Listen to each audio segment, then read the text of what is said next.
Okay, so I think I'd like to get started. So welcome to this afternoon program looking at ISIS, a topic of extreme importance for those of you interested not only in the Middle East, but in broader issues of regional development or international development and security. I'm Professor Laurie Brand. I direct the Middle East Studies program. And I want to introduce our two speakers today, but before I do so, in thinking about just a brief intro for the program, I was reminded of two very, very short poems that I came across, I believe it was it could have been even a year ago, in fact, that are relevant to today's discussion. These are written, I have to give proper credit so you don't think that I'm trying to plagiarize, by Calvin Trillin, who publishes political poems in The Nation magazine. So the first one is called Radical Jihadists Gain Ground in Iraq. This is it. All the neocons said we must conquer Iraq. It could harbor a terrorist crew. So invade it we did. And because of that fact, what they made up has really come true. Second poem called Deep Pockets. For parts of Iraq where our soldiers have died, the ISIS jihadists are serious contenders. So goes the resistance that Rumsfeld described as nothing but pockets of hopeless dead enders. Sort of a sad commentary on U.S. view and understanding of the region. In any case, we're very pleased today to have two speakers.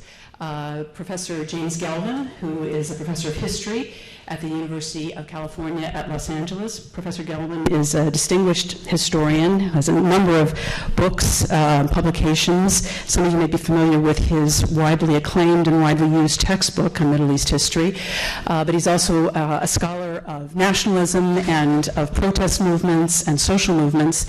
Has a very important book examining the origins and the things that everybody should know about the Arab uprisings, so I recommend that book to you. Also among our other presenter today is Professor Fayez Hamad from the University of Southern California. He is a lecturer in both the Department of Political Science and the School of International Relations, and his interests are in authoritarianism, in democratization, and in the Arab-Israeli conflict. So I've asked each of them to speak for about 20 minutes. I think Professor Galvin will go first and do some background, historical presentation, the origins of ISIS and so on. And then Professor Hamad will talk a little bit more about the regional and international of ISIS. So and then once we finish with that, then we'll have the rest of the time for your questions and broader discussion. So without any further delay, Professor Galvin.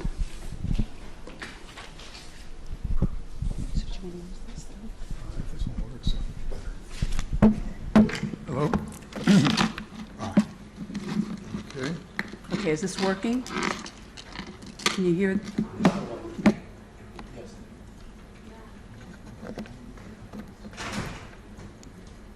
Yeah. Could you come back down and help with the?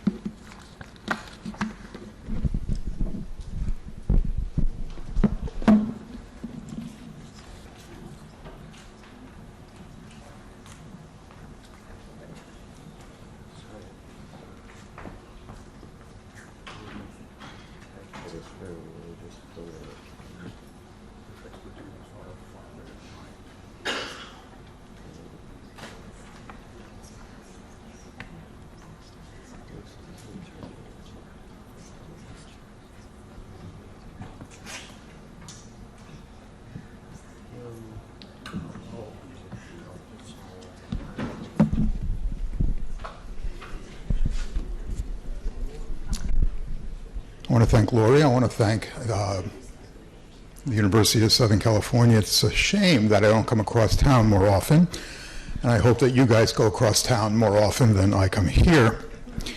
What I want to do is everything that Laurie said I was going to do, but I want to do it in a very different way. I want to raise some questions about about ISIS and its future.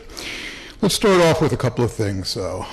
In January of 2015, Foreign Policy, which is one of the better of the foreign policy magazines, published an article called The Coming Fall of the House of ISIS. And in the article it said, the chinks in ISIS armor are already starting to appear, and it is only a matter of time before ISIS is defeated.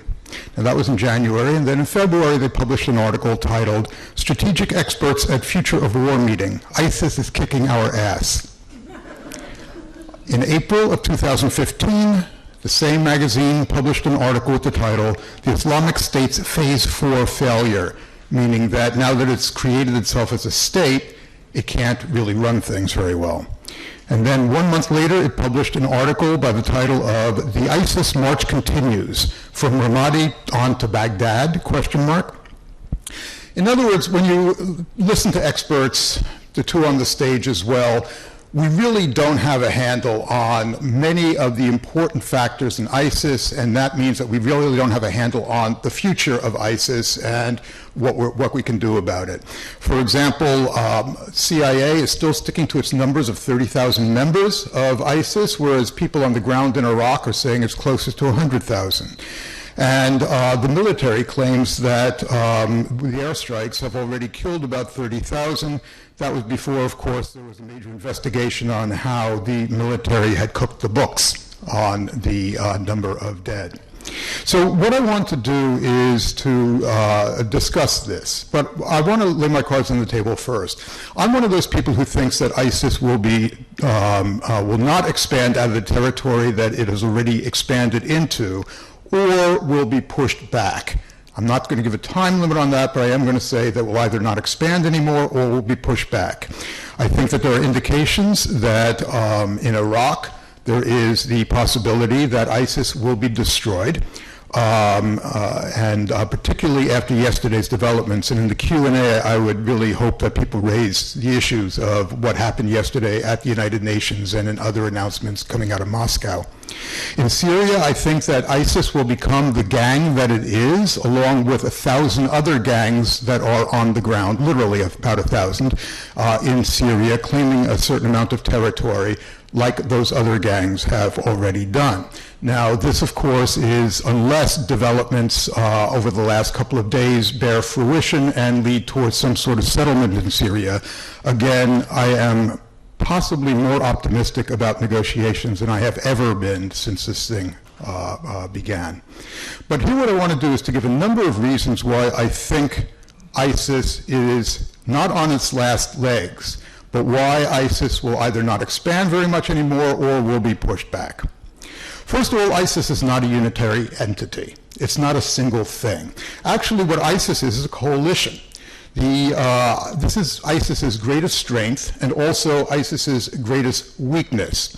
This coalition, each member of this coalition brings certain attributes to ISIS, but also has problems with the other two groupings within the coalition. So who is this coalition?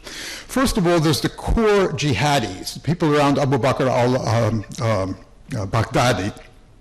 These are the heirs to al-Qaeda in Iraq and to the Islamic State in Iraq, the true believers. Then there are the former Ba'athi military people who have actually handed ISIS its victories. When Paul Bremer made the genius move of disbanding the Iraqi army, but that's okay, keep your weapons, no problem, after the American invasion, many of these people remained in contact. They organized a group called the Army of the Men of the Naqshbandiya. The Naqshbandiya is a Sufi order that had to be protected by former military men from people who are like Baghdadi. Salafis, as we call them in the business. And then the final grouping within ISIS consists of tribal levies, some of whom had actually participated in the Sahwa, the awakening movement of 2006. So what do these people have in common? I mean, obviously the Baathists are not true believers. The tribal people tend not to be true believers either. What do they have in common? What they have in common is an absolute gut hatred of Shi'i rule in Iraq, particularly the way it was manifested in the rule of Nouri al-Maliki. They don't like the idea of Shi'i dominance, and certainly were, since 2011 or so, there has been an ongoing roiling protest movement within Iraq that actually culminated in right before ISIS erupted. And this was against the discrimination that Sunnis felt, against lack of jobs or lack of electricity in Sunni-held areas, et cetera, et cetera. So what these people have in common is what they were against, not particularly the vision of the caliphate. The second reason why I don't think ISIS is going to last forever is its message is self-limiting. ISIS does what is called takfir. The word takfir means it's a doctrine within Islam whereby certain Muslims feel they have the right to pronounce other Muslims outside of the Islamic community, and so therefore are ripe for killing as apostates. There are not very many groups that do this, but the ISIS is a takfiri group. Shi'is are apostates. Sunnis who do not practice what these people believe are apostates as well. Now, Al-Qaeda saw how self-limiting this strategy was. And there's this very famous letter that people should actually read. It's been translated and it's on the web. Ayman al-Zawahiri, who was a number 2 man in Al-Qaeda at that time, wrote a letter to Abu Musab al-Zarqawi, who was the head of Al-Qaeda in Iraq at that time. And he wrote about the doctrine of takfir, and I'm just going to quote a little bit of that letter. Many of your Muslim admirers amongst the common folk are wondering about your attacks on the Shia. Is it something that is unavoidable? And if the attacks on Shia leaders were necessary to put a stop to their plans, then why were the attacks on ordinary Shia? Won't this lead to reinforcing false ideas in their minds, even as it is incumbent on us to preach and call of Islam to them and explain and communicate to guide them to the truth? And can the Mujahideen kill all the Shia in Iraq? That was Al-Qaeda. Can you imagine Al-Qaeda asking one of its affiliates for moderation? The third aspect of ISIS that is self-limiting is its brutality. And its brutality actually works both ways. The brutality has, of course, attracted followers who see ISIS as the meanest gang on the block at the present time. But it also is likely that this brutality will be at the expense of the people living under ISIS control. ISIS is very different from most other organizations, most other jihadi organizations that wants to take territory and keep territory and expand that territory as its caliphate. Al-Qaeda takes temporary territories, emirates they call it, from which they can launch attacks on the far enemy, as they call the United States, Western Europe, and anybody who doesn't agree with them. By taking territory, however, ISIS has boxed itself in doctrinally. It has to purify that territory. And that means purifying it among the Sunni population of that territory and the non-Sunni Muslim population of that territory as well. In terms of the Sunnis, there has been a strict enforcement of what ISIS considers to be Islamic law. ISIS, as you probably know, has run the most effective anti-smoking campaign in history. At least 70 lashes for being caught smoking. And then there are other things as well, the execution of gays, the no alcohol, no mixing of men and women, that sort of thing, all the way to the execution of 13 teenagers for watching the Jordanian-Iraqi soccer match. This is not going to win the hearts and minds of a lot of people. Now, we don't know how unpopular this is. A lot of information coming to us from the city of Raqqa, where the headquarters of ISIS is, states that people like the order that has been imposed on it, on the city as well. But that order is very likely to become disorder for 2 reasons. One of which is internal fragmentation within ISIS, which we'll get into in a little while, and the other of which is the inevitable attempts of other groupings, including, for example, government of Iraq and whatever government there is in Syria, to retake areas that ISIS has already taken over. Then there's the problem of non-Sunnis. People of the book, Christians, have to pay a poll tax, a jizya, for example. And this now has become one of the main ways in which ISIS has been able to maintain itself financially. People outside the fold, such as Shi'is and Yazidis that you've heard so much about, face expulsion, death, or slavery. This is the main reason why ISIS has been able to establish itself predominantly in Sunni areas. But they are faced now with a whole area on the outside of the territory that they have taken over, which is non-Sunni. Alawite, Alavi, Yazidi, Kurdish, Shi'i in Iraq, etc. Again, let me quote the letter of Zawahiri to Zarqawi, Al-Qaeda to Al-Qaeda in Iraq, which later became ISIS. Among the things which the feelings of the Muslim populace who love and support you will never find palatable are the scenes of slaughtering hostages. You shouldn't be deceived by the praise of some of the zealous young men and their deception of you as a sheikh of the slaughterers, etc. They do not express the general view of the admirer and the supporter of the resistance in Iraq, and of you in particular by the favor and blessing of God. Okay. Now, Zawahiri should know the cost of brutality.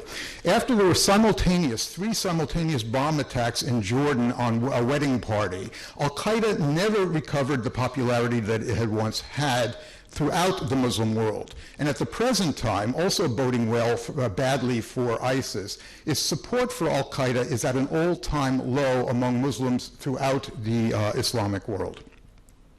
The fourth reason for Al-Qaeda's lack of ability to stay alive, or at least to expand beyond its borders now, is that the people who have been coming in, the foreign fighters, the people who come in and settle, who make hijrah, as it's called in Arabic, have not brought the skills that are necessary for holding on to territory.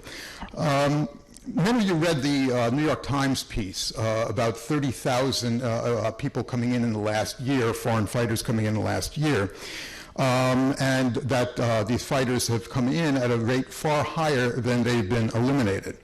Well, why have they been coming in? Well, Al-Arabiya Al-Jadid, a newspaper, published an article about a month and a half ago based upon discussions, interviews, and they found out that there are 5 reasons why people particularly from the West, have joined ISIS. Alienation, torn identity, effective ISIS propaganda, the justification of violence through religion, in other words, the jihad, and then finally adventure and money. Now, this, of course, is entirely speculative. Journalists don't do psychology very well, but then again, psychologists don't do psychology very well either. But it also fits the profile of those people who we know have gone. Westerners tend to be young, marginal, without strong community ties, unskilled. Remember that marvelously named American jihadi Douglas MacArthur McCain, who never had a job, dropped out of school. His greatest passion before he found religion was pick up basketball, actually. And he went over there, and ISIS had the perfect job for him, suicide bomber. Non-Westerners, on the other hand, have military training, for sure, but they have very little other skills, very few other skills, besides military skills that can be put to use. As a result, infrastructure in ISIS-held areas is collapsing. In Mosul, there's no potable water because there's no chlorine.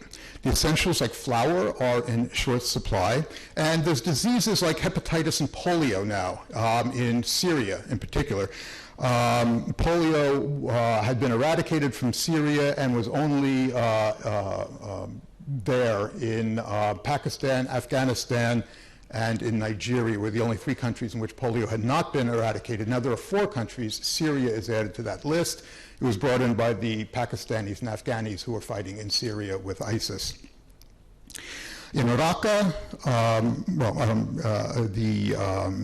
water and electricity is available for no more than 4 hours a day. Garbage is uncollected. You can see pictures of Raqqa, by the way, on the web. And there's a square that used to be called Naim Square, which means paradise in Arabic. In popular parlance now, it's called Jahim Square. Instead of Paradise Square, it's now called Hell Square. It's where the bodies are displayed that ISIS. Now, when I say popular parlance, this does not bode well for ISIS either in terms of what their popularity is. The fifth reason why ISIS has been is not going to last for a whole long time is that its revenue streams have been cut off or dramatically reduced. ISIS was founded on money from donors to begin with, and then mainly on oil revenues. This is why ISIS went out immediately into the far east of Syria, for example, where that's where the oil is. That's not where the population centers are, that's where the oil is. However, there are two problems now with ISIS and oil, one of which is the price of oil has collapsed, and the other of which is the coalition bombing campaign, which has targeted the portable refineries that ISIS was using. So at this point, most money going into ISIS is the poll tax, jizya, collected from Christians, extortion and taxation. Now, there are two problems here in terms of money economics as well. You have an increased flow of money into ISIS-controlled areas and a limited amount of goods because there's no production going on. What does that mean? That means a dramatic inflation that's taking place there. The second problem is that by taking money from people already in these territories, either through taxation or extortion or some other means, what you're basically doing is you're eating your seed corn.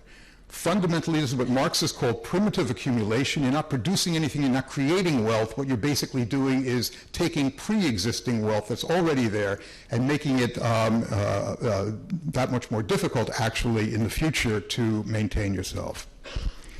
The sixth reason why I think that ISIS has limited days is coalition bombing campaign, which has had both tactical and strategic gains. Now, tactically, of course, it only works when you have people like the Kurds there on the ground to actually take territory and throw ISIS out of that territory. But you also have strategic bombing, which, as I said, when you bomb oil facilities, it cuts off their revenue stream. ISIS has already had to give up territory when it was overstretched. It's given up territory in the far north of its domains. It's given up territory also in the east of its domains. The seventh reason why I think ISIS is going to have problems is that it's never fought an organized army. It didn't even do well against Kurdish militias, the Peshmerga and the People's Protection Units in Kobani and Tal Abyad. Think of Mali, in which, for example, French paratroopers went in along with African Union troops and were able to basically decimate an army of jihadists that had taken control of about 2/3 of the country. The next reason why I don't think it's going to work, ISIS is going to work, is that there is increasing signs of defections and mutinies. There have been notices seen in the town of Raqqa, the capital, calling on shirking soldiers to get to the front. There have been shootouts among members in Abu Kamal, which is a city on the Iraqi-Syrian border, and Ramadi. There is talk of splits within the ranks on national grounds, for example, Syrians versus Iraqis, Arabs versus non-Arabs, locals versus foreign fighters. Defectors have said that the foreign fighters are treated far better than the local fighters. The most famous split, of course, was the split that created Jabhat al-Nusra in Syria. Jabhat al-Nusra began because the leader of ISIS did not want to get involved in the Syrian civil war, which he thought was a sideshow. He wanted to concentrate on Iraq. A group of Syrians, one of them whose name was Jalani, went to Syria and fundamentally founded Jabhat al-Nusra, support front organization, affiliated with Al-Qaeda, at which point they began fighting with ISIS as well. So these organizations are vociferous, and that's what you would expect from an organization that is fundamentally structured like a mob, like the mob, actually, building itself on extortion, on rackets, on taxation, and taking over territory, seizing whatever it is possible on that territory, and living through the black market. Finally, the most important global and regional powers have a stake in maintaining the international state system. That's the principal reason why the United States got involved in the coalition to begin with. If anybody believes that we got in to protect the Yazidis, I'm sure Barack Obama had never heard of Yazidis before this whole crisis. Fundamentally, we're in there in order to maintain an international state system in the same way that outside powers and regional powers have consistently gone into the Middle East to maintain the regional state system. This, for example, is why the United States, and before it, Britain, went into to protect Kuwait from Iraq, for example. There was the United States' Cold War against Gamal Abdel Nasser when he threatened to upset the balance within the state system. There's a whole bunch of reasons why the United States wants to maintain the system. There's geostrategic, there is oil, economics, and so on and so forth. But there is something else that I think is important to think about, which is what political scientist Boaz Atzili calls the fixation in the post-World War period on border fixation. Borders are there to be maintained. Borders are not to shift in any way possible. And when you come down to think of it, actually, the Middle East is one of the most stable set of borders, with minor variations in various of the Gulf countries, for example, and of course the Israel-Palestine front. But for the most part, except for the unification of Yemen, there's been no major change that's taken place in the state system in the Middle East since 1971, when the British got out of the Gulf. And so, you know, this is why I also think that others have, other powers at the present time, whether they're regional powers or international powers, will take up the fight against ISIS if it appears that that fight is waning. Thank you.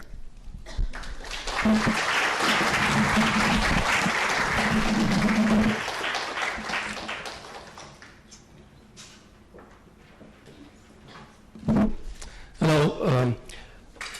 I want to begin with where Jim had left, but before that, I want to refer to something he began his discussion with, and that is the continuous prediction of the demise of ISIS, only to find out that they're still actually in place and gaining more control to a point.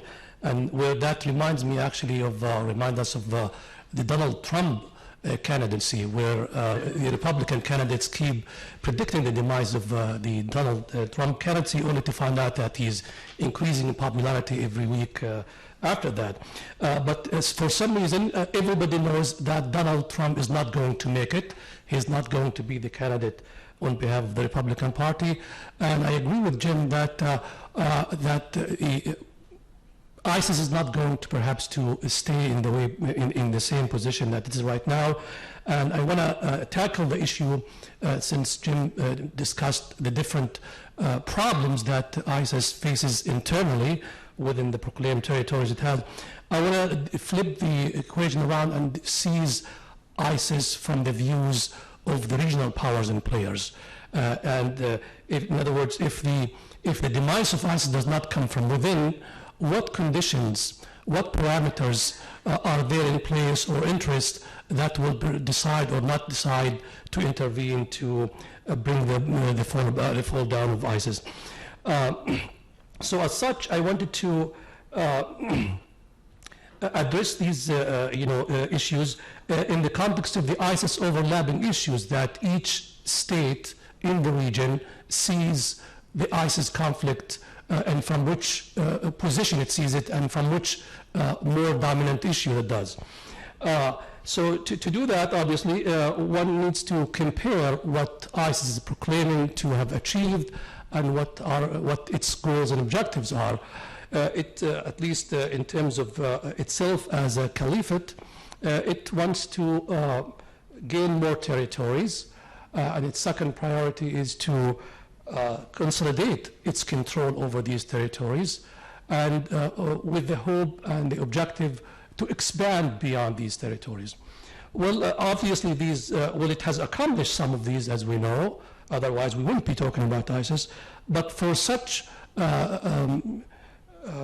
ambitious agenda to achieve its goals, we need to see it from the perspective of the dominant and regional players. In other words, any state, assuming it is definitely, assuming ISIS is a legitimate state, it could identify its objectives the way it wants. The question becomes, what are its abilities to achieve those objectives? And these abilities are a function of the objectives and the strategic calculations of its powerful neighbors. As we know,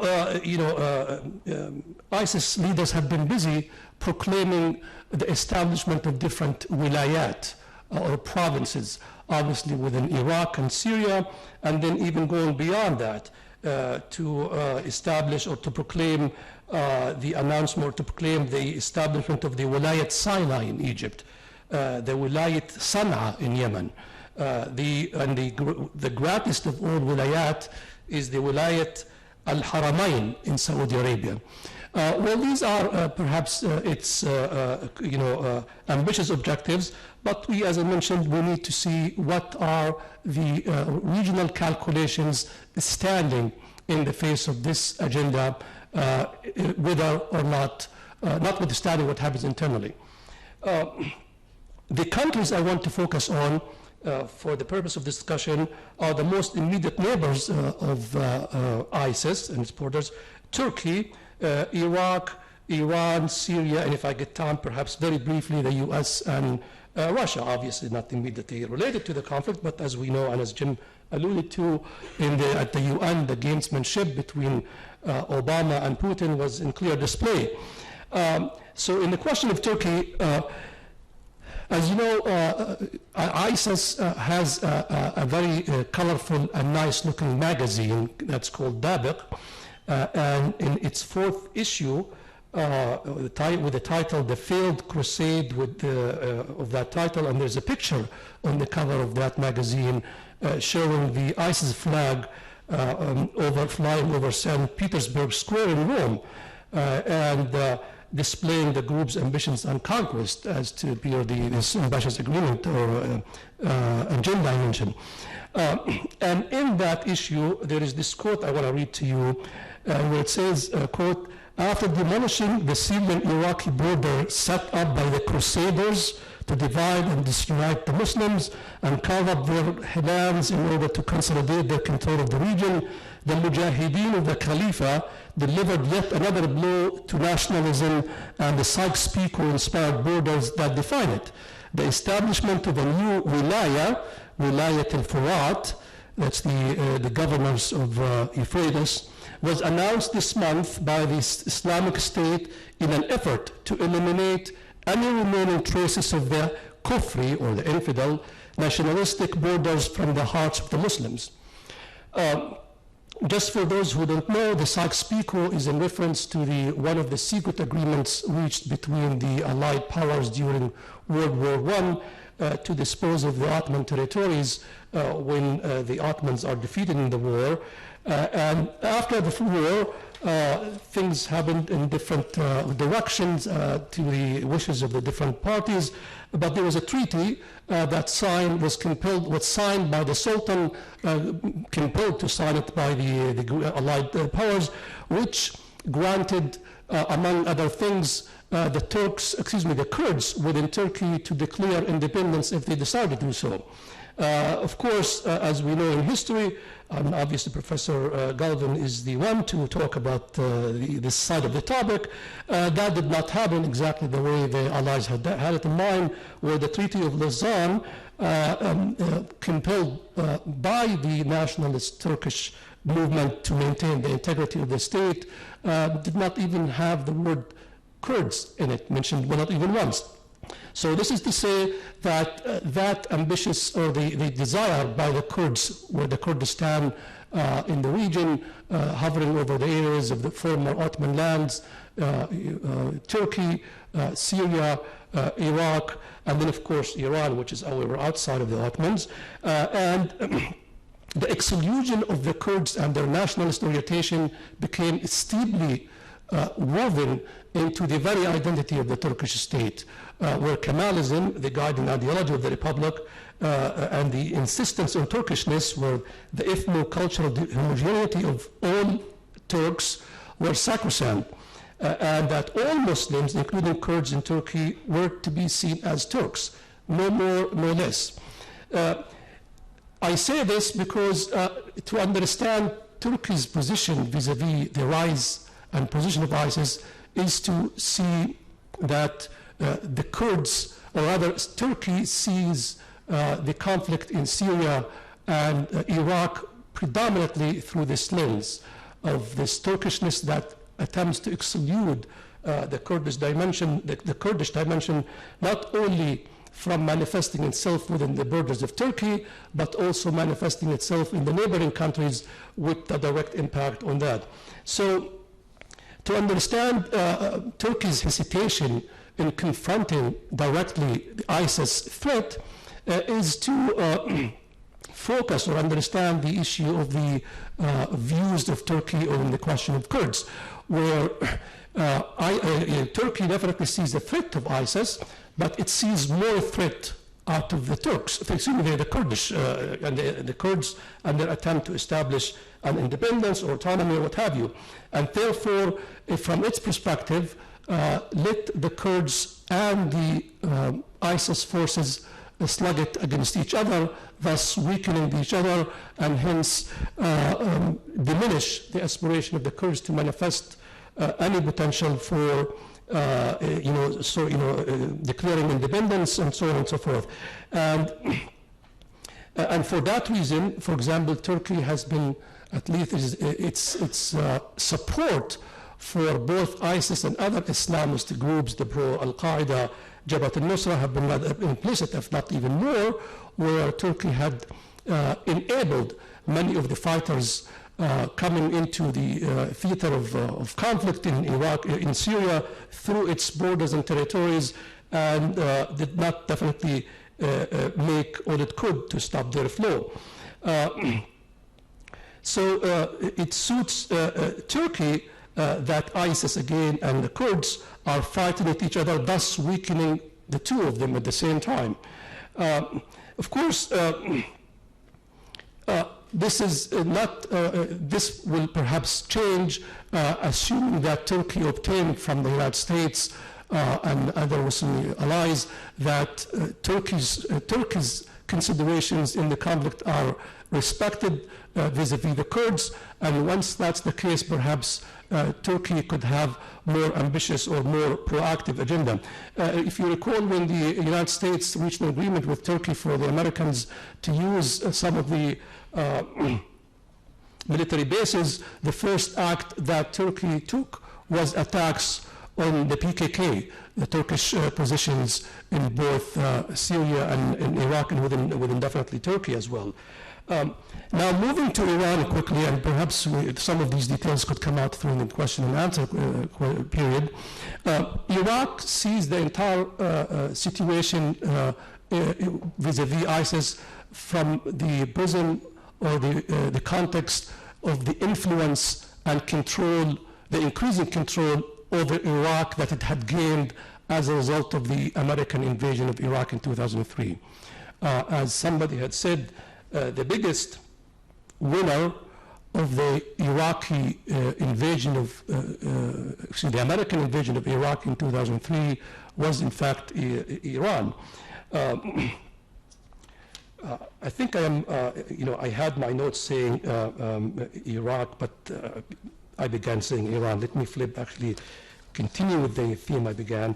So Iran, as I mentioned, began with this assumption that it's definitely, well, not assumption, the reality that its position has been increasingly enhanced as a result of the American invasion of Iraq and the toppling of the regime of Saddam Hussein, and as such, it wanted to maintain the control in place, and in the form of supporting to a large extent, the central government in Baghdad, and obviously the Shia dominant polity that ensued since then. Of course, ISIS poses a major threat to Iran, but not an existential one for sure. But it also sees that it has the cards that it could play. It sees that it needs to be rewarded for any positive participation, and it insists on extracting a price from the domestic players within the Iraqi polity, including the Al-Abbadi new government after the Maliki's government, and of course from the Kurds themselves. And it also wanted the international recognition that Iran indeed has an important role to play. And as we see, the alliance announced, at least over intelligence matters, between Iraq, Iran, and Russia, enhanced its thinking. But Iran does not want a strong Iraq. It wants, and neither it wants a partition one. It wants, its interest lies in a weaker Iraq, where it is the broker, the ultimate broker of among the power players in the country.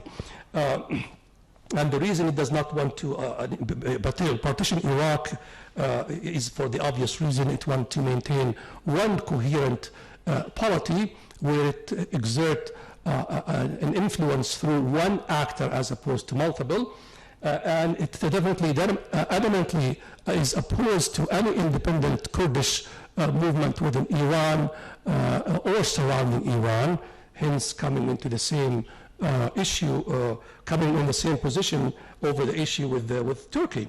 And therefore, Iran's position is wait and see until Iran feels that it's going to exact that price that it wants. And as we know, it's been definitely gradually increasing its influence after the dismal performance of the Iraqi army in the sweep of the ISIS in summer of 2014 and after that. And as such, it is wait and see for them. Now for Iraq itself, to go back to Iraq, well, it was indeed, as I mentioned, thanks to the invasion of the United States of Iraq in 2003 that facilitated not only the thorough reconfiguration of the Iraqi polity and the rise of sectarianism, but also definitely the creation and rise of Al-Qaeda in Iraq and hence, and also ISIS itself.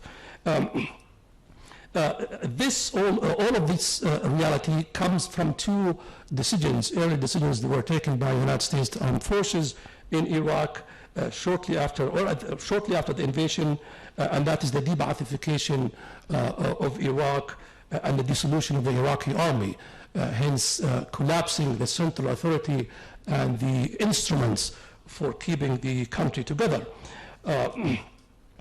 And since then, despite the efforts, whether it was wholehearted or not, by the United States to stabilize the country, there were forces that were unleashed beyond the ability of the U.S. or any other player within the country or region to dictate the course of events.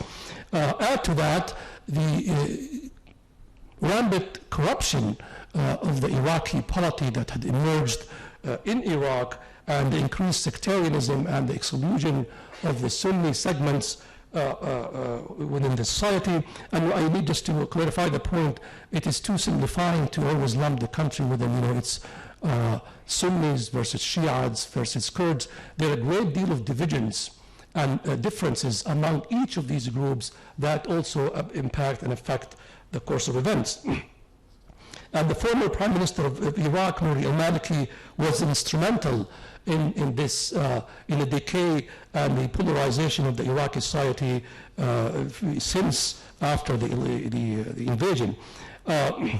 So, and in addition to that, the military and the extreme corruption found and the unprofessionalism of the Iraqi military that prompted some to say that the officers within the Iraqi military or army are merchants with military ranks, where literally officers sell equipments. They put in the rosters of the payroll rosters of fictitious names and so forth. So it was not surprised at all that the Iraqi army collapsed at the seams in the face of the ISIS advances in the north, and that was coupled or enhanced by the views of the central government vis-a-vis the Kurdish question. Kurdistan has been obviously been gaining a sort of autonomous status since after, and thanks again to the invasions of Iraq in 1990, actually beginning, and then 2003, and the creation of the Kurdistan regional government, which is demanding more autonomy from the central government, and it wants to assert its control over the oil resources and budgetary allocations and so on and so forth. So from Iraq, at least the perspective, the weakening Iraqi government, it does not, although it fears the wrath of the ISIS forces, some of it, or in part of it, does not mind the ISIS forces fighting it with the Kurdish forces as well, so as to weaken the Kurdistan region and dampen the aspiration or the demands by the KRG, the Kurdistan regional government there.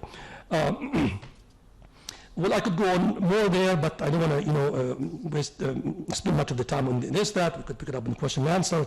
Now, in Syria itself, well, it's very simple.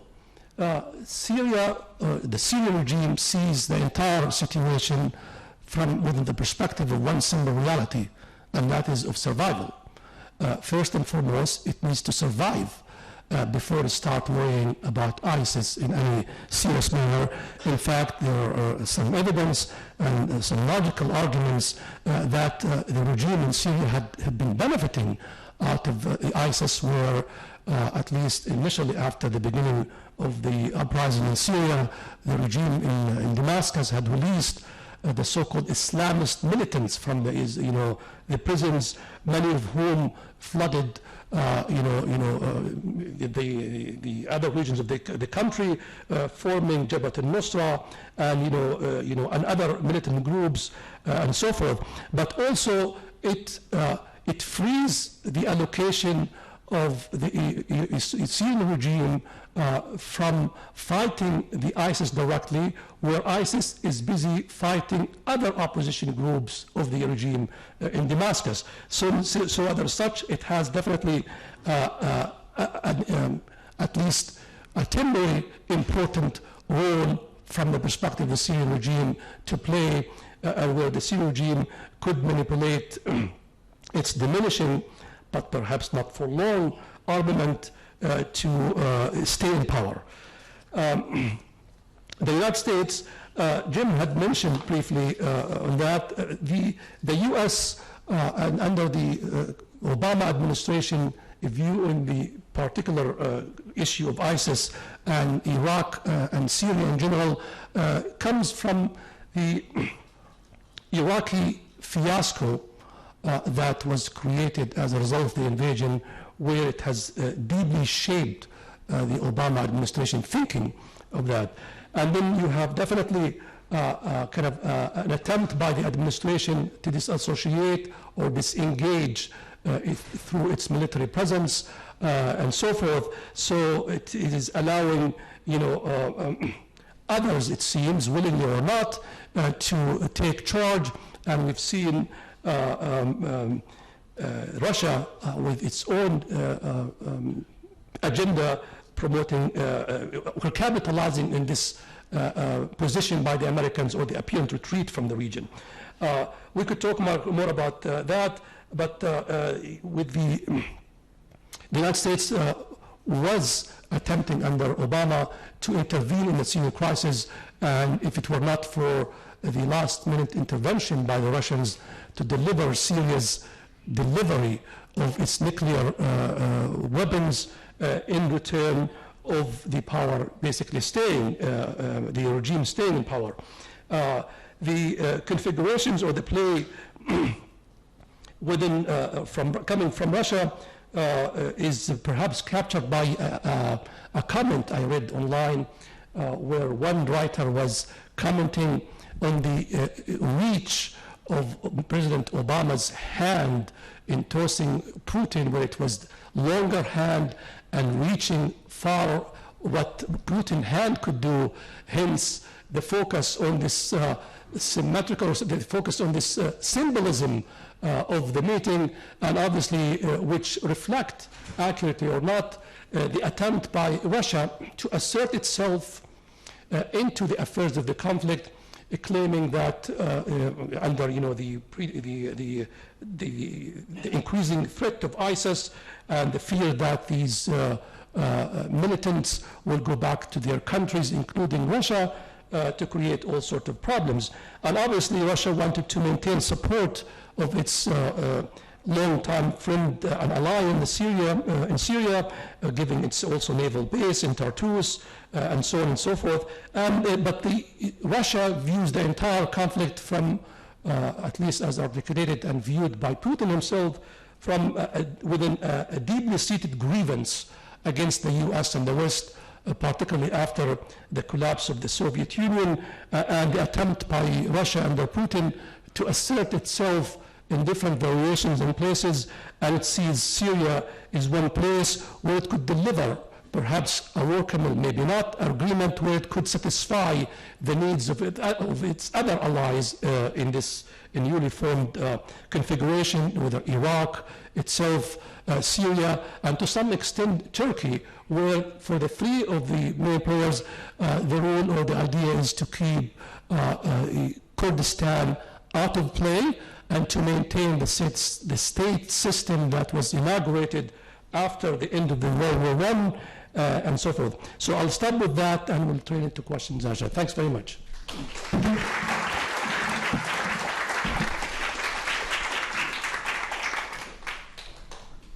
Okay, so the floor is open. And again, it can be a question, it can be something maybe that you raised during the presentation that you know about, or an issue that was perhaps not raised during the course of the presentation. So we all call on people, and yes, please. First of all, thanks for your great presentation. It was very interesting.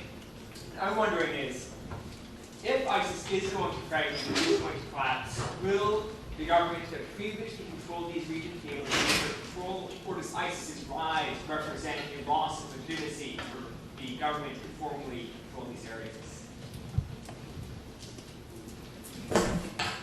I think the two are they're not related at all, actually. I think that, the United States put together the coalition with the idea of just targeting ISIS and not dealing with the Syrian civil war in and of itself. There are a couple of endgame scenarios for both Iraq and Syria, one of which is that Iraq will continue to be what the economist calls a hybrid democracy, which is fundamentally a non-functioning democracy, but all the trappings of democracy, elections and that sort of stuff as well, and maybe even fragment into these regional governments that are allowed, will be held under some sort of federal system. It's allowed under the Constitution of Iraq. In terms of Syria, there are two things I think that are on the table right now. The Lakhdar Brahimi, who is a UN special envoy to Syria, coined the phrase Somalization of Syria. In other words, that the end game for Syria would be to become like Somalia, in which there's no central government that has control over the entirety of the territory, that you have rival militias controlling certain pockets of territory, and that's the way it will probably continue for a long period of time, in the same way that Somalia has. Now that's the one scenario for Syria. As of 2 days ago, I began thinking of a very, very different possibility for Syria. The benefits of the Russians getting involved in Syria. There will be no peace. There will be no negotiations that can take place unless two things happen. The internal players in Syria have to see the situation as stalemated, hopelessly stalemated, simultaneously. If one side has the advantage, that side is not going to go to the bargaining table. And at this point, the opposition has the advantage until 2 days ago. The other scenario that has to work is that part of the scenario is that all the outside powers that are using Syria as a proxy war, and that includes the United States, the West, Saudi Arabia, Turkey, Iran, etc., all those players, Moscow as well, has to view the situation as, again, hopelessly stalemated, and that by sending in more troops or material, they're not going to be able to change the balance on the ground.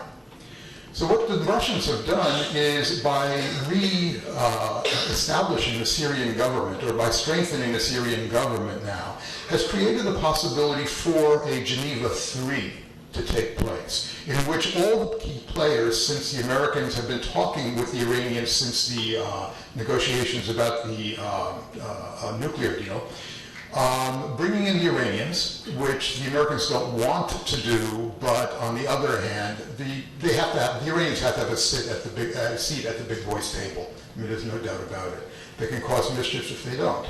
Bringing in everybody into a Geneva III, Moscow, the United States, et cetera, everybody sitting around and coming up with some sort of negotiated settlement.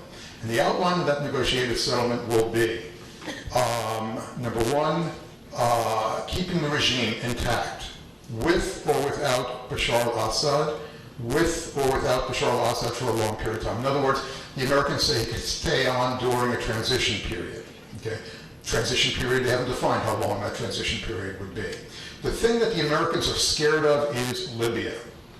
Libya had what they called a hard landing. They don't want to see the same thing on the border of Israel, in particular in Syria. So what they want is a soft landing. They want to make sure there's a banking system that's intact. They want to make sure that there is a security system that's intact in Syria. And through negotiations, you could actually do that. So again, the whole parameters have shifted in the last couple of days or so. Now, the benefits of the Russians, of the negotiated settlement are there for the Russians as well. If the United States policy can be summed up in one word, Libya, the Russian policy can be summed up in one word, Afghanistan. This gives the Russians an exit strategy. In other words, the Russians can claim victory of having gone in. They can pull their troops out after a transition gets underway, and avoid the situation where one of the largest groups of foreign fighters right now in Syria are Chechens. They would love to take pot shots at the Russians, I'm sure. So that's a way that the Russians can actually get out of another imbroglio as well. So this is an unrealistic scenario, I realize. This is not something that we're probably going to see. But I also don't think that the panic that everybody in the West has had over the Russians reintroducing themselves after the 1970s for the first time into the region, I don't think that panic is justified. Yeah, just when you pose your question, if you want to direct it to one of the speakers, please let us know. Otherwise, we'll let them do it out. So, yes. Thank you again for speaking today. I actually had a general question, because is there a conflict of interest for the United States trying to fund coalition or in Syria, for example, fund rebels who are anti-Assad, and at the same time fight ISIS? And I'm sure you both heard following the news of one of the U.S. generals saying there's only 5 trained rebels left in Syria. Has this strategy actually, in fact, bolstered ISIS's presence in Syria? Is there anyone who wants to answer? Well, there's no question about it. The United States has been having a great deal of difficult time in finding quote-unquote reliable members of the opposition that could trust to train and arm where it will not. The initial threat or fear was that these arms would be turned against the United States and its allies in general. But as the crisis and the conflict progressed, the fear was that it will be these groups will be trading arms. That has been definitely documented into other groups where, for example, in military encounters, some of the weapons supplied by the United States were traded in for safe passage to liberate some of the civilian populations from under the ISIS control. So that definitely has been a major consideration by the U.S. from the very beginning. Obviously, that had a double sword effect where it exacerbated or rather radicalized increasing number of the members of the opposition because of lack of intervention, as they put it. And therefore, that's the main problem. And you're right, there's been a few, some have been trained in Jordan and, been sent there. Their numbers, could be counted in the dozens or a couple of hands. And because of that, at the same time, the U.S. does not want to engage fully in the Syrian situation, and particularly in the context of the fact that the U.S. has determined, for better or for worse, that it is not going to allow the dismantlement of the Syrian army. A lesson that had learned from the Iraqi experience, and hence the difficult problem, because not engaging, at least from a militaristic point of view, those who promote the argument, not engaging the military, the Syrian military, it means allowing Assad to continue, and there are obviously different degrees of safety to the regime. I have two short questions. One is as to why the kidnapping strategy as a means of raising revenue. What is it that's weakened that? I thought there's been a fair amount of news that keeps going on, and that has been a big revenue raiser. And the second question has to do with land.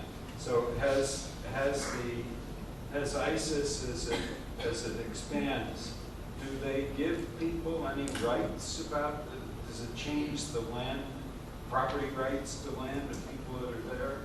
I haven't heard much about that.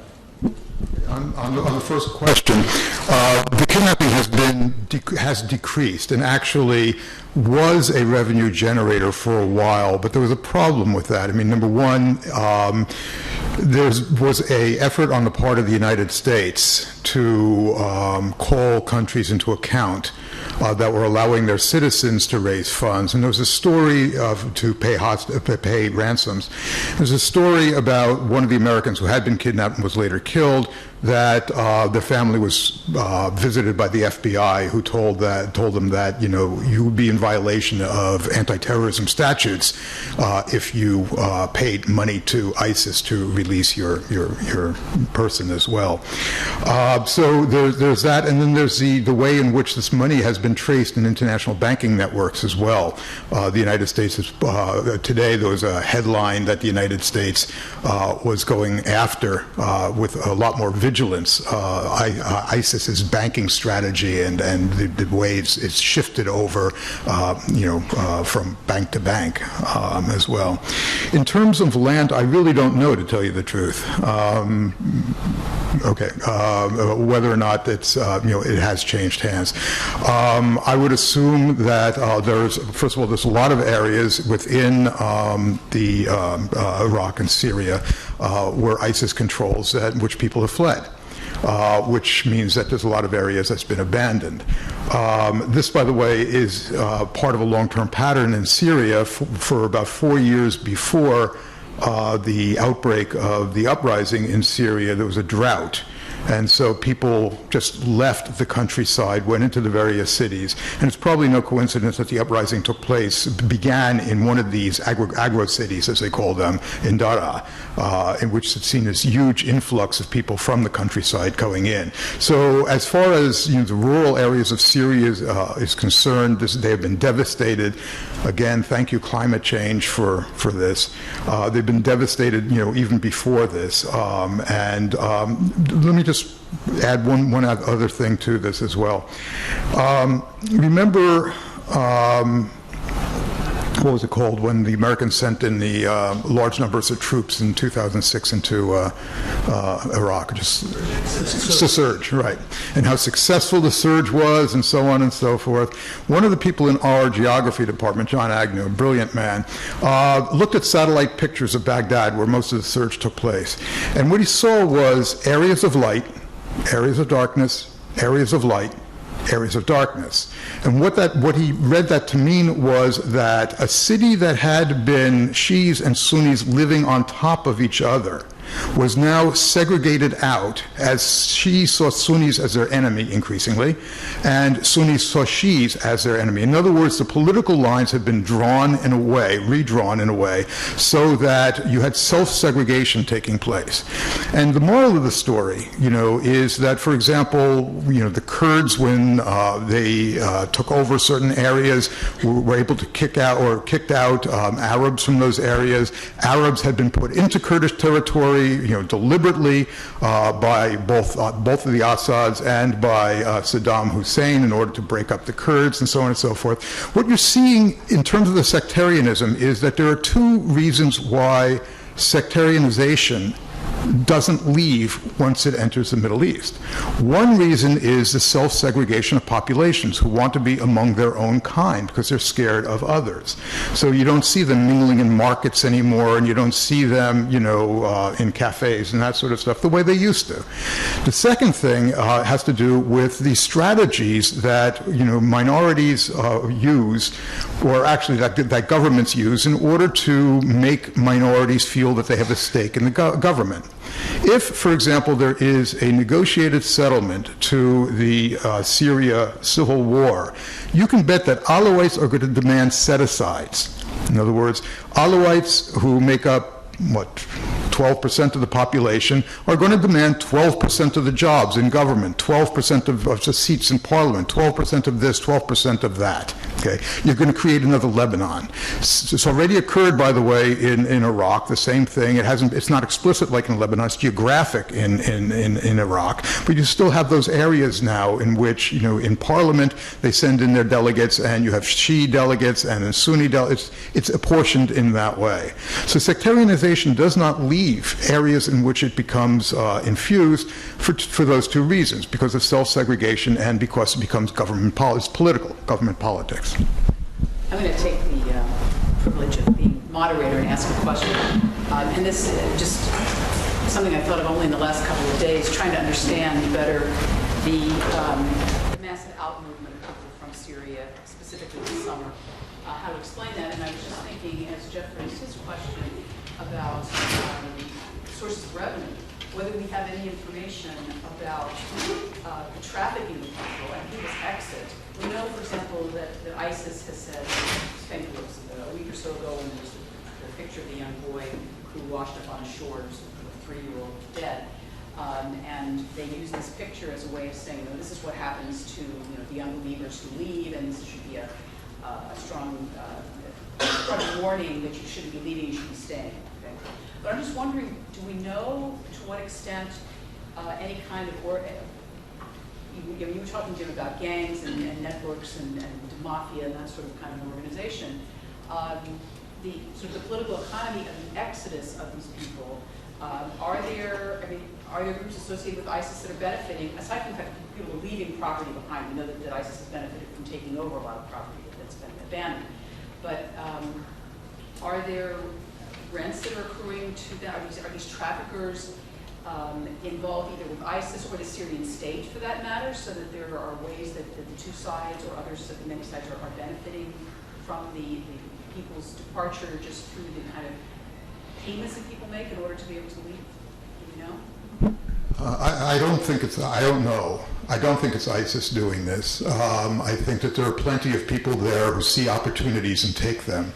I think that there are organized crime networks that are involved in this, particularly because what has taken place over the last year or so has been the opening up of 2 trails, as they call them, through the Balkans. a northern trail and a southern trail. And that is very likely going to be, taken over by local gangs and that sort of thing. This is a criminal enterprise. There's this huge black market. There are, people have been, being smuggled out of Libya ever since the overthrow of Gaddafi, for example. And the same thing in Syria as well, that, people do pay off others in order to do that. And, you do have criminal gangs who are perfectly willing to do this, and there's a strong profit motive in these things. I mean, you think of it as being political, but, you're very right in order to look at it in terms of political economy. It's the same reason why, the big battles in Beirut during the Lebanese Civil War was for the docks. Because who controls docks controls the smuggling in and out of the docks. You control the trafficking of everything in and out of the docks. And so the biggest battles, of course, in the Civil War was to gain control of areas of docks, which eventually various gangs were able to divvy up among themselves. So I'm sure the same thing is actually going on with the refugee situation. To that, thank you. It is also with the flood of refugees leaving for Europe seem to be of different characteristics than the earlier flood of refugees going to neighboring Arab countries, Lebanon, Jordan, and also, of course, the neighboring Turkey, where this latest flood of refugees seem to be kind of more a higher socioeconomic strata. And many of whom actually, many, we don't know the exact numbers, have been actually pro-regime segments of the society. And there's been increased realization, given that the wave in favor of the opposition up to this point, that there's increased realization that they're betting on the wrong horse, and that they've been there to be called upon to supply the regime with their sons to basically go and die. And as a result, they do have still some means, and to scramble around and sell belongings and so forth to come up with the money for the trip for the smugglers and so on and so forth. And perhaps that's one of the reasons, at least in the case of Germany, was hospitable initially for these refugees, knowing they are of a higher socioeconomic but more educated, and thus could contribute to the German economy, given the youth a characteristic of this group, as opposed to the aging population in Germany, and hence that. Questions, yes. Kind of moving the spectrum a little, how do you think the new Iran deals and the lifting of the different economic sanctions and the inevitable foreign investment into Iran, how do you think that will impact ISIS and its expansion? Well, no question. The nuclear deal reached is going to free Iran from a suffocating position that has been in for a number of years, and it's going to legitimize the increased Iranian involvement in this conflict and this issue and others. Obviously, freeing its money held by the U.S. and others, coupled with the free to, economic activities with either Dubai, Turkey, or what have you, and Iraq as well, is going to allow Iran to assert the position that it feels it deserves, including its increased assertion over Iraqi policy, whether the U.S. likes it or not. And it was a surprise by the administration that the Iraqis have not consulted in advance with the administration in reaching the deal with Putin in the alliance over intelligence matters, at least as far as we know. And therefore, Iran is definitely asserting that influence and control, and it's been doing that in Iraq for the last number of years, and definitely so, much more so in the last year. And this nuclear deal will enhance Iran even more in that direction. There's an old Saudi saying that it's better to have a camel inside your tent pissing out than to have a camel outside your tent pissing in. Okay, so I think what we have to do now is we have to look at Iran as somebody who has to be brought in, as a country that has to be brought into the tent. You know, it's absurd, for example, that a big deal was made about the United States talking to the Russians again in terms of coordinating the militaries in Syria to make sure that the planes didn't collide into each other and various things like that. Of course we have to talk to the Russians about this stuff. Of course we have to coordinate with them. They're players in this game now. And the same thing with the Iranians. The Iranians are players in this game. They've been players since the very beginning in this game. And I think that the nuclear deal is something that, you know, basically gives the United States a certain amount of ability, or gives the American administration a certain amount of ability to talk to the American population and say, okay, look, you know, maybe what we could do now is we can stretch this. We can go towards that grand bargain that people have been talking about for years, that everything can be put on the table. And once everything is put on the table, then you're not trading off. You know, then you're not, excuse me, it's not a zero-sum game. If everything is on the table, then you have trade-offs. And the Iranians might win on some, the Americans might win on some, but the American administration, the Iranian administration can go back to their populations and say, look, we got this. It only cost us that. We got something that's very important to us, and they gave up something that's not quite so important to them, and the Iranians could do the exact same thing. That's the way that this whole problem, all the problems in the region are going to be solved. There's, you know, not only Syria and Iraq, there's also this Yemen, there's also Libya, there's also a whole variety of things that's absolutely necessary that everybody get on the same page on. Hi, I have two questions. My first one is, why are the Saudis part of the forces that are bombing Yemen? And then my second question is about whoever wins or how the settlement in Syria is, what do you get? You've lost 4 million people, your cities are in ruins, so what is there? Well, to answer your first question, the Saudis are just evil. Okay. I'm only partially being facetious, by the way. Why are the Saudis doing it? Because they see the hidden hand of Iran in everything these days. And, you know, the so-called Houthi rebels, the Zaidi Muslims from the north, were not particularly aligned with Iran, although there was some trade in weapons and things like that.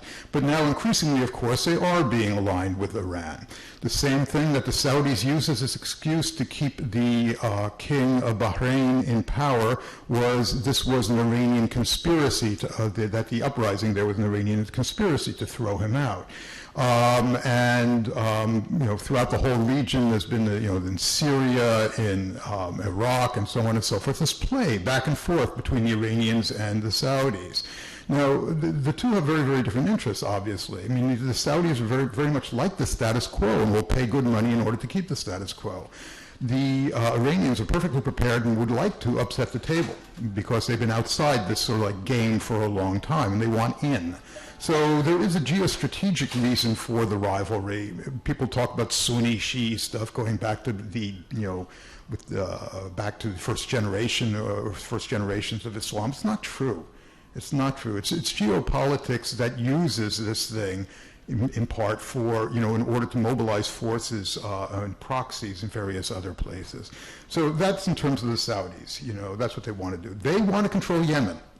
They were the power brokers in Yemen for, you know, for years and years and years. Ever since Saudi Arabia actually, well, ever since oil was discovered in Saudi Arabia, let's put it that way. They were the power brokers in Yemen. They want that role. They want to continue that role. I forgot the second question. What's left of Syria after? Good point. You know, it really is tragic, you know, because a lot of us have gone back and forth and have lived there, and, you know, I mean, the first thing you do, of course, is you try to find out your friends where they are and, you know, whether they've made it out or if they're safe or, I mean, things like that. That's the first thing that strikes you. But the second thing that strikes you is that the low estimate for the damage done to Syria is $70 billion, okay? The high estimate is $200 billion of damage, okay? This is what happens when you drop barrel bombs in Homs and other cities as well. You just destroy, flatten whole neighborhoods. All infrastructure is destroyed at this point. So Syria will never be what it was. I mean, that's for sure. But the question is whether or not Syria will ever even, come back in a minor way. Is something that I just can't see that happening. After 2008 and the international economic meltdown, is anybody going to be able to put together that sort of money to try to rebuild Syria? Okay, I think we'll probably take one last question, so please. So my first question is about Syria. Did you think that the voice of Syria is much more than what Russia wants? Like they want that Al-Assad, the tyrant Al-Assad, want to continue to rule in Russia, in Syria. But the people of Syria are fleeing Russia, and that's caused the refugee crisis. And also, I think that the existence of ISIS, specifically the ones in Syria, is directly a result of the regime of the Syrian government. And the second question is, I don't think that Saudi Arabia wants to control Yemen. Actually, Yemen is the origin of Arabs, and Yemen are our brothers and sisters. So I don't think that the Saudi government wants really to control Yemen. Actually, what did the Saudi or the Arab coalition and all Arab, it's not only Saudi Arabia, actually it's a unity of all the Arab forces to go and attack the Houthi group who are actually supported by Iran. So I think this is the reason why Saudi Arabia is now attacking, or the Arabs are attacking this Yemen. Because Yemeni people want this actually. They don't want this small percentage of Houthis to control their country. On the second point, I think we're just going to have to agree to disagree. We are on opposite sides of that issue. So, but on the first point, I agree with you absolutely. Shouldn't it be the Syrians who decide their future? Absolutely, it should be the Syrians. But at this point, that's not going to happen. So there are two things that have to be put on the table, a decision that has to be made. Are you going to be led by concerns for justice, or are you going to be led by humanitarian concerns? Justice cries out that Assad should be punished. Absolutely. That he should be removed from government, that he should be taken to the world court, that he has committed crimes against humanity. Absolutely. There's no doubt about that. But the same thing with Gaddafi, and the elimination of Gaddafi. One who was brought up, well, maybe he could go to Venezuela or something, someplace away, and that would stop the fighting. Okay. The point is that what concern, there's no likelihood that this regime is going to give up the fight. There is zero likelihood that it's going to give up the fight. It'll fight to the bitter end. And so therefore, if you're interested in some sort of humanitarian considerations, the killing has to stop, the refugee crisis has to stop, then what you have to say is, okay, look, we've got to find a way out of this. We might not like it, but we have to bite the bullet and keep the regime intact, and maybe even keep Bashar al-Assad in governance. I realize that it's a horrible thing to contemplate, but that is one of the ways that this humanitarian crisis can be resolved.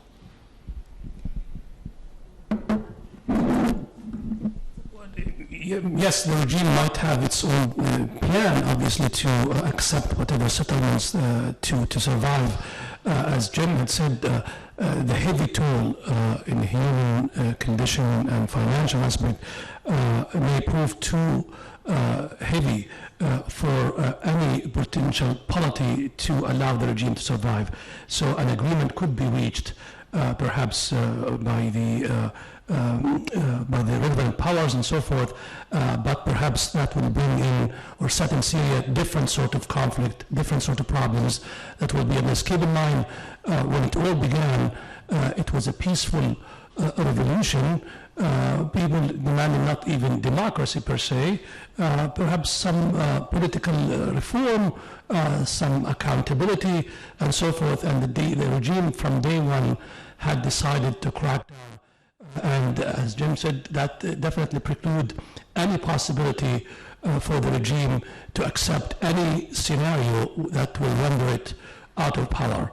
Hence, my fear that even if a settlement is reached where the bloodshed at least stopped, which is obviously that's a good thing in itself, that will be a bigger and different struggle that ultimately the Syrians will need to settle